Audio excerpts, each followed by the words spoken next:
Schnarcher TV.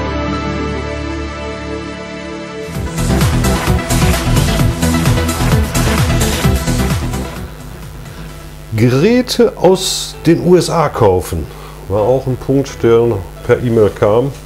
Also A, werde ich das Gerät nicht kaufen, wenn ich pflichtversichert bin, zahlt das meine Krankenkasse. Wenn ich freiwillig versichert bin, dann zahlt das nicht die freiwillige Versicherung, diese Privatversicherung. Aber würde ich auch nicht in den USA kaufen, denn der Service hier, den brauche ich hier. Ja, es ist natürlich wie bei allen Dingen. Ich kann ja heute schon Zahnersatz über Internet bestellen und all diese Dinge.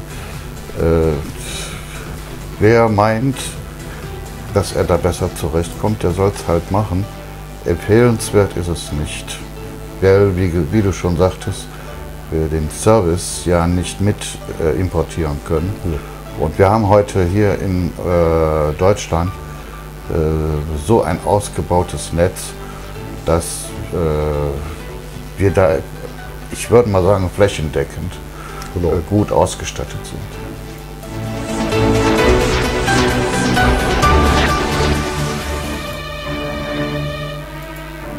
Ja, da war noch so ein Stichwort Tagesapnoe. Aber eine Tagesapnoe gibt, weiß ich nicht, eine Apnoe ist nur, wenn man schläft. Ja, man wird dadurch tagsüber müde. Auch, dass das eine falsche Bezeichnung ist. Die Tagesmüdigkeit, ja, die kennt man. Aber das ist ja dann die Folge von einer Nicht-Therapie.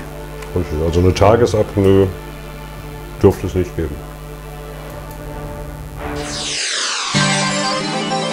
Schnarcher TV.